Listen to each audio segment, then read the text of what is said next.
प्रवक्ता हैं। अंशु जी, आपका स्वागत। आप मुझे बताइए कि कांग्रेस इस इलाके में 3 सीटों पे चुनाव लड़ रही है। आप लोग हैं मैदान में या आपको लगता है आपके मुद्दे नहीं चले?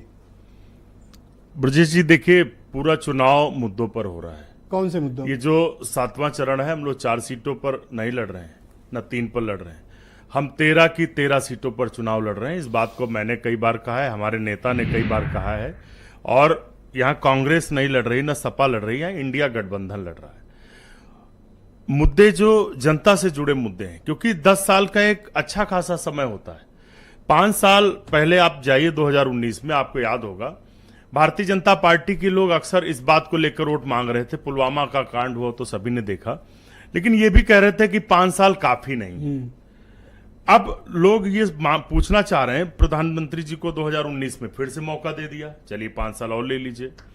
10 साल बाद जब प्रधानमंत्री अपने प्रचार की शुरुआत करते हैं, हमारा तो चुनाव दिन पर दिन बढ़ रहा है, चढ़ रहा है, और प्रधानमंत्री जी जितनी एक्टिविटी कर रहे हैं, जितने इवेंट कर रहे हैं, तो बताओ। हम बता रहे हैं, प्रधानमंत्री जी चढ़ा क्या मुद्दे, कैसे, प्रधानमंत्री जी कौन से मुद्दे चढ़े, हम बता रहे हैं। देखिए, जैसे ही प्राइम मिनिस्टर ने चुनाव शुरू किया और उन्होंने अपने पिछले 10 सालों की कोई उपलब्धि पर बात ना करके मीट मछली, पाकिस्तान, हिंदुस्तान, भैंस चोरी, मुजरा, सबकी बात शुरू की, लोगों को समझ में आ गया। आप भी तो संविधान आरक्षण के दम पर चुनाव लड़े हो। हमने लोगों के अधिकारों मुद्दों की वो बात अगर की ना। बीप पे लड़े हैं, भैंस पे लड़े हैं, हाँ, मुजरा पे लड़े हैं, तो जनता मंगलसूत्र पे लड़े हैं, तो आप भी संविधान और आरक्षण के लिए लड़े हो। जी, तो ये तो अच्छी जिसका बात है। हमेशा उन्होंने खंडन नहीं, किया। हम सिर्फ ये उनके ऊपर चिपका के लड़ रहे हो ना। हम सिर्फ संविधान आरक्षण की बात पे नहीं लड़ रहे हैं, हम इस देश के युवाओं के रोजगार पर लड़ रहे हैं।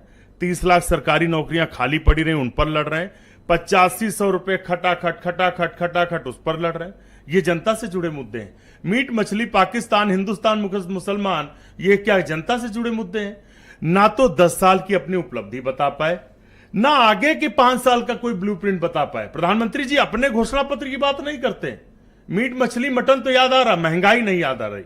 वो न्याय पत्र की बात करते हैं। हम तो अच्छा है, हम तो कहते हैं कि प्रधानमंत्री जी अगर ध्यान न लगाते तो हम और सीटें जितनी पा रहे हैं और पाते। जो हमारी 57 सीटों पर चुनाव है कल, हालांकि बड़ी नहीं है। उनके ध्यान लगाने से आपका नुकसान हो गया? ना, कोई नुकसान नहीं हुआ। उनके ध्यान लगाने से हमारा फायदा हुआ। उनके ध्यान से क्या परेशानी? उनके ध्यान से लोगों ने ये देख लिया कि परेशानी जिन देश के लोगों ने उनको 10 साल शासन दिया, 10 साल उनको जिम्मेदारी थी ध्यान लगाने की, क्या बेरोजगारी दूर करिए, महंगाई दूर करिए, भ्रष्टाचार खत्म करिए, और जो आपने वादे किए थे इस देश के युवाओं किसानों से, उन पर ध्यान लगाना था। लेकिन सिर्फ एक आदमी पर ध्यान लगाया जो 609 नंबर में सूची पर था अमीरों की, और विश्व का सबसे बड़ा आदमी हो गया। अच्छा, राजभर कह रहे हैं कि कांग्रेस तो खत्म ही हो जाएगी इस चुनाव में। देखिए, राजभर कह रहे हैं, भाजपा कह रही है, योगी जी कह रहे हैं।